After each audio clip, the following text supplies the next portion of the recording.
오늘은 설교를 시작하기 전에 여러분에게 하나 질문하고 시작하겠습니다. 사람이 변합니까? 안 변합니까? 대답하기가 좀 어렵죠. 그렇다면 여러분, 남편은 변합니까? 안 변합니까? 좀 더 쉬워지죠. 혹여 여러분의 자녀는 변합니까? 안 변합니까? 쉽지 않죠. 분명한 것은 변화되는 것은 참 어렵더라. 이것이 정답일 것입니다. 오늘 사도행전 1장 6절은 제자들의 질문으로 시작합니다. 그들이 모였을 때, 언제 모였습니까? 예수님께서 부활하시고 나서 제자들과 함께 모였습니다. 그때입니다. 예수께 여쭈어 이르되, 물었다는 거죠. 주께서 이스라엘을 회복하심이 이때입니까? 하니 예수님께 물었습니다. 이스라엘 나라를 회복하는 것, 다시 더 쉽게 이야기하면 예수님께서 로마를 몰아내시고 임금이 되시는 것, 그때가 바로 지금입니까? 제자들은 꿈을 꾸었습니다. 어떤 꿈이요? 예수님이 왕이 되면 우리들은 한 자리씩 해먹을 것이다. 각종 장관들 하나쯤은 우리에게 돌아올 것이다. 라고 생각하고 예수님과 함께 그렇게 숙식을 하면서 다녔습니다. 마가복음 10장 37절에 여짜오되 주여 주의 영광 중에서 우리를 하나는 주의 우편에 하나는 주의 좌편에 앉게하여 주옵소서 라고 그렇게 요청하면서 예수님을 졸졸졸 따라다녔습니다. 그런데 아니, 예수님께서 돌아가시는 겁니다. 십자가에서 죽으시는 겁니다. 그들의 꿈도 깨졌습니다. 내 살아가기 전에 장관 한번 해보려고 했는데, 내가 국회의원 될 줄 알았는데 이게 다 무너져 버렸구나 라고 하고 낙심하고 있었다는 거예요. 왜요? 예수님께서 십자가에 달려 돌아가셨기 때문에. 그런데 예수님께서 다시 살아나신 겁니다. 부활하신 겁니다. 이렇게 예수님께서 부활하시니까 다시 그들의 욕심이 꿈틀거리기 시작했습니다. 다시 우리가 장관이 될 수 있겠구나. 다시 우리가 높은 자리에 오를 수 있겠구나. 그래서 제자들은 물어본 겁니다. 예수님, 바로 이때입니까? 바로 이제 예수님께서 로마를 물리치고 왕이 되실 것입니까? 라고 욕심이 꿈틀꿈틀 살아나더라. 변하지 않더라. 예수님께서 십자가에서 그 고통 다 당하셨는데도 불구하고 제자들이 바뀌지 않더라. 라고 하는 거예요. 우리 주변에 요즘 암 환자들이 많이 있습니다. 암으로 고통받는 일, 참으로 어려운 일이에요. 힘든 일이에요. 그런데 참 좋은 것은 의학이 발달해가지고 예전에는 암 걸리면 다 죽는 줄 알았는데 다시 회복되는 일들이 있더라라고 하는 거예요. 암이 걸렸다가 회복이 되면 얼마나 귀한 일입니까? 그런데 참 안타깝게도 회복되었다가 다시 암이 재발하는 경우들이 있다는 거예요. 근데 왜 그러느냐? 의사들이 하는 얘기가 그래요.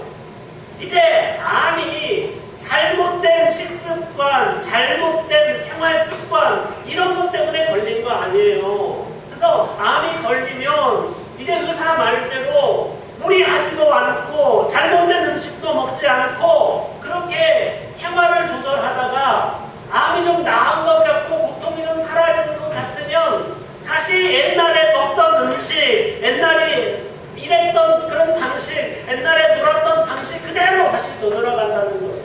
그래서 그것 때문에 암 걸린 거 아니에요. 그런데 다시 그 자리로 돌아가니까 또 암이 재발되고 말더라.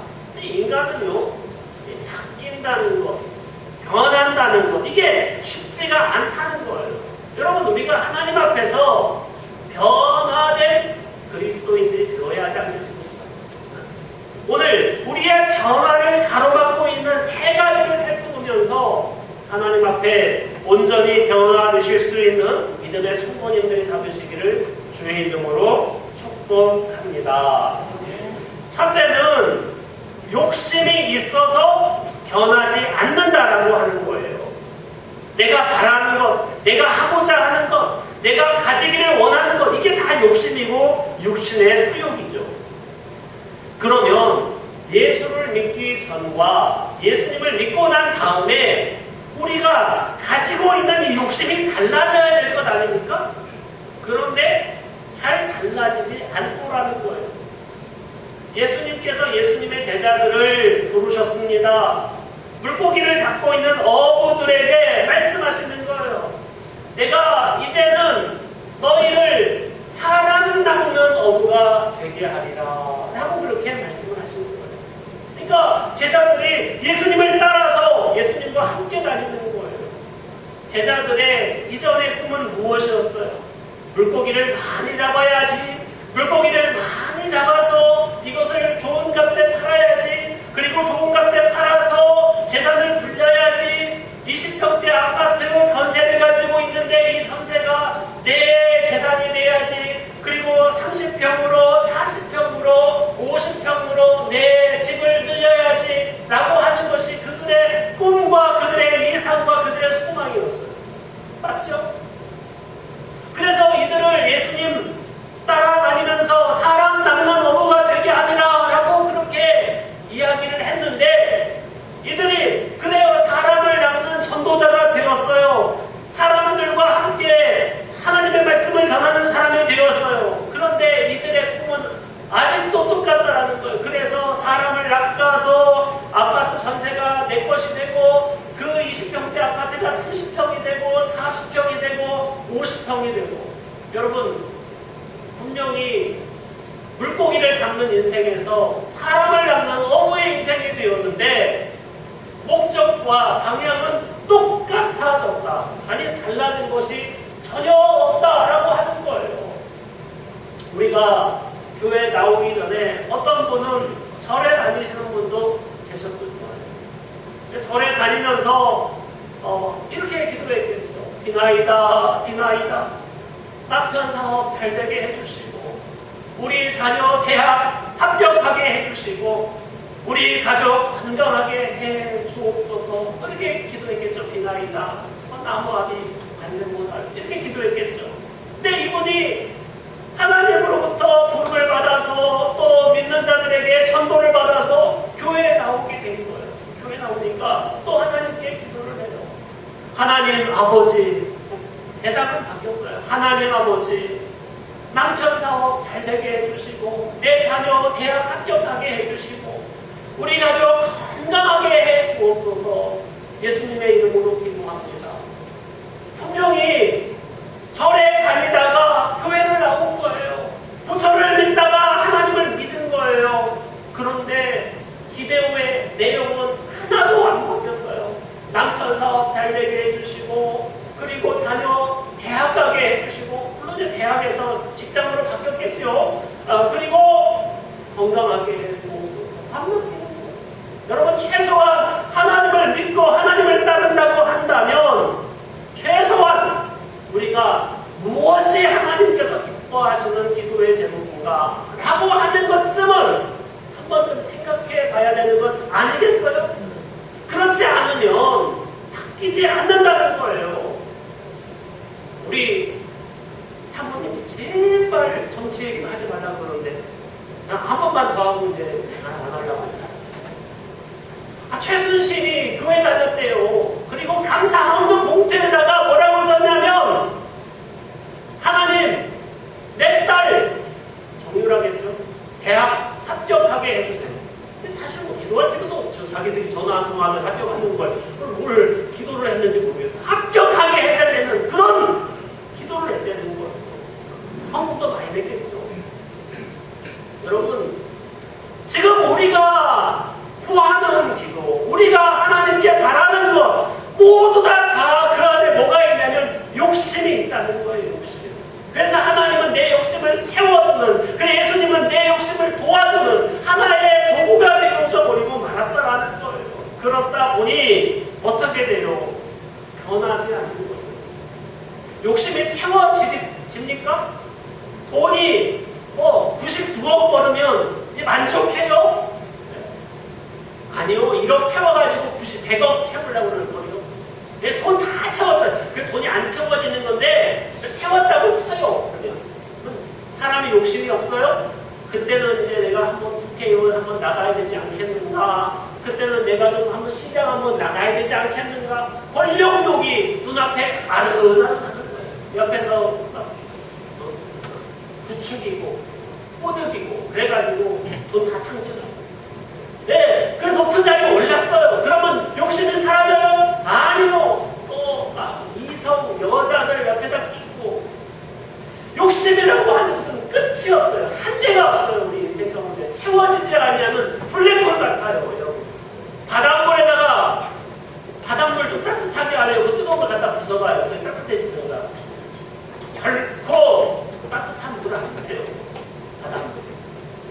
저는 저와 여러분들이 욕심이라는 것을 버리고 하나님 앞에 바로 서서 여러분들이 온전히 하나님의 사람들로 변화되실 수 있는 믿음의 성도님들 다 되시기를 주님의 이름으로 축복합니다. 두 번째로 왜 우리가 변화가 안 되는가? 대가, 인정 이런 걸 바라기 때문에 변화가 안 된다는 거예요.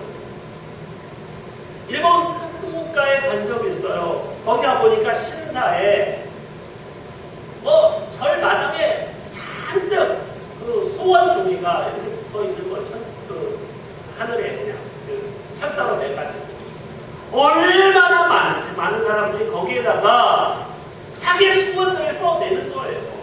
그런데 그냥 쓰는 게 아니에요. 그 소원 하나 쓰려면 돈을 만 원씩 내야 돼요. 그러니까 우리나라도 절에 가면은 이렇게 다 걸어놓죠. 연등도 하나에 얼마, 기와도 하나에 얼마, 다 금액이 있더라고요. 그래가지고 그걸 써내요. 심지어 기와도 여러분 다 똑같은 기와가 아니라는 거예요. 대웅전 기와, 아주 특별한 기와는 그건 5배, 10배 돈을 내야 거기에다가 써서 소원을 써주는 거예요. 소원을 써가지고 절에다 붙이면은 평생 가니까 얼마나 좋겠어요. 참, 그걸 보면서 어떤 생각을 가지냐면, 아니, 신이 도대체 우리의 소원을 몰라가지고 돈 내고 거기다 써야만 아는가라고 생각이 들 정도로 참 무지하다라는 생각이 들어요. 그런데 사람들의 생각은 다 뭐예요? 내가 돈을 냈으니 당신 대가를 지불하시오 라고 하는 거예요. 내가 봉사를 했으니 당신 대가를 지불하시오 라고 하는 거예요. 근데 이건 절에 다니는 사람만 그러는 것이 아니라 우리 그리스도인들도 다 이와 똑같다라는 거예요. 마태복음 19장 27절 베드로의 이야기입니다. 베드로가 대답하여 이르되 보소서. 지금 누구한테 얘기하는 거냐면 예수님께 얘기하는 거예요. 보소서. 우리가 모든 것을 버리고 주를 따라 싸운데 그런즉 우리가 무엇을 얻으리까? 여러분, 가정도 버렸어요. 자기 아버지가 장례가 되었는데도 불구하고 장례도 치르지 않고 예수님을 따랐어요. 사람들에게는 비난도 당하고 무슨 가장이 저런 모습이냐라고 책망도 당하면서 예수님을 따랐어요. 예수님을 따르면서 많은 핍박도 당했어요.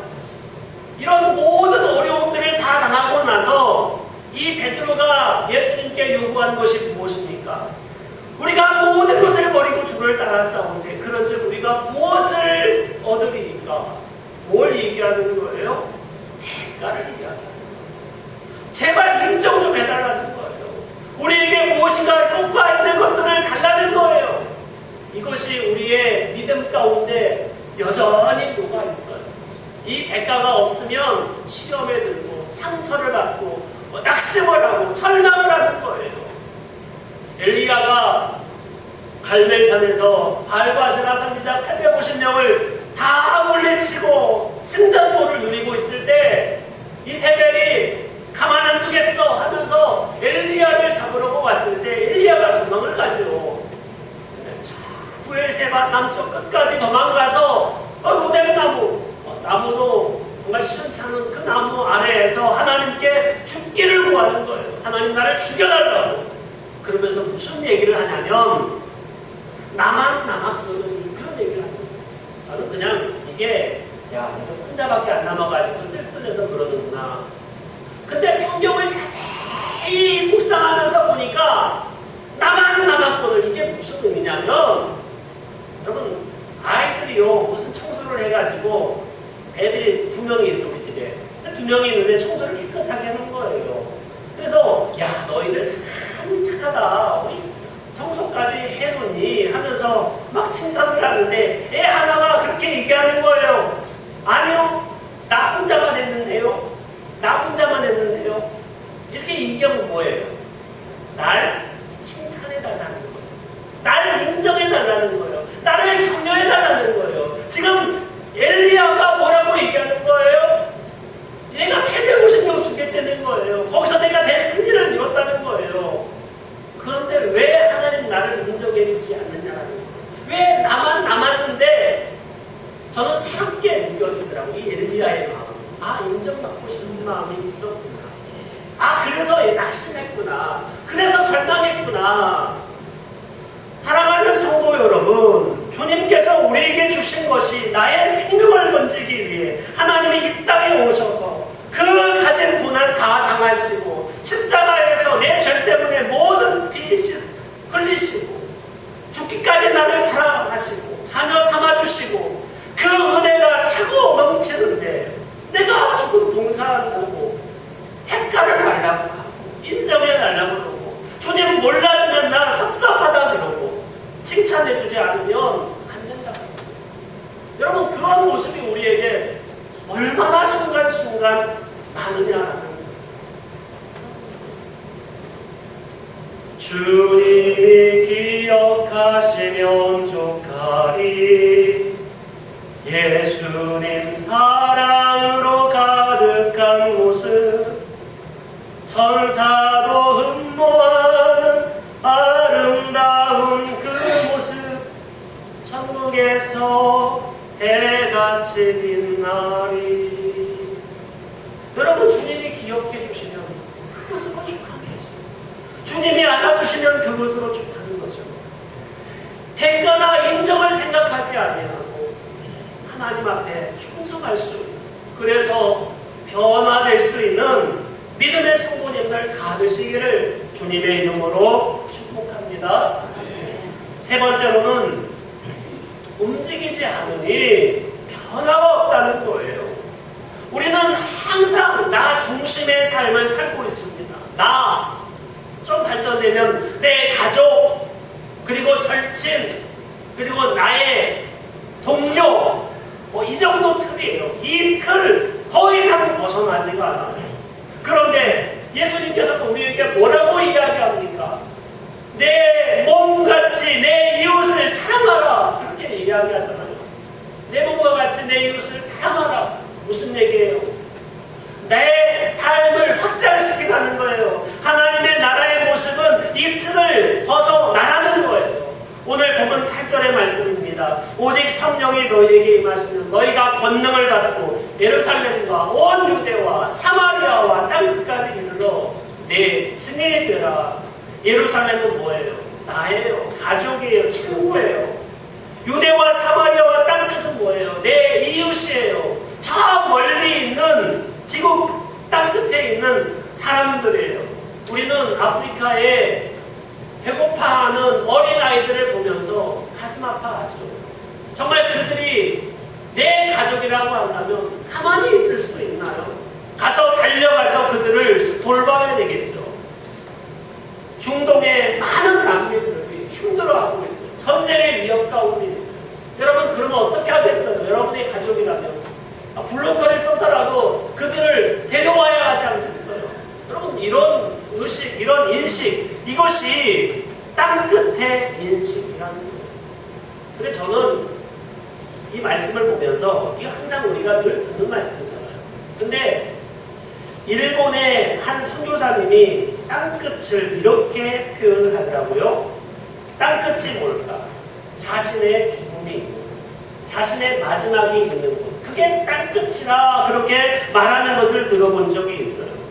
여러분 땅끝, 우리의 죽음의 끝, 우리의 십자가의 끝, 그곳에서 우리의 인생을 바라보면요, 다른 인생이 보이는 거예요.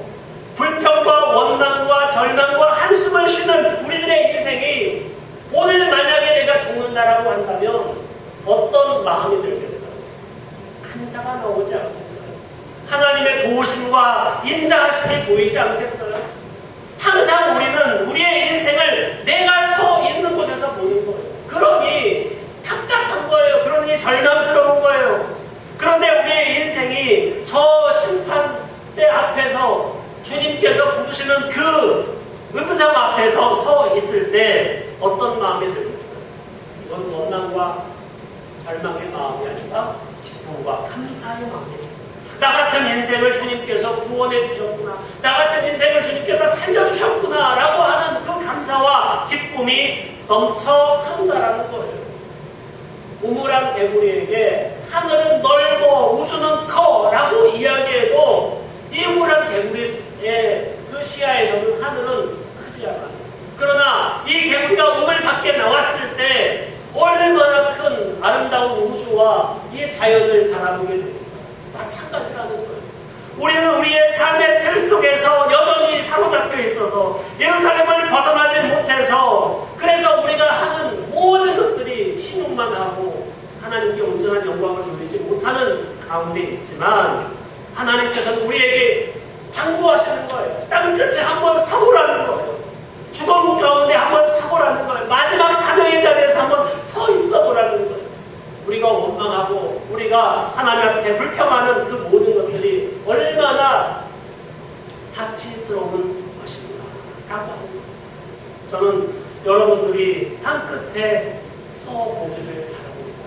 죽음 앞에 서 보기를 바랍니다. 주님의 심판대 앞에 서 보기를 바랍니다. 그러면 여러분들이 변할 수 있다라는 거예요. 달라질 수 있다라는 거예요. 주님은 우리에게 당부하고 있습니다. 제발 좀 달라져라.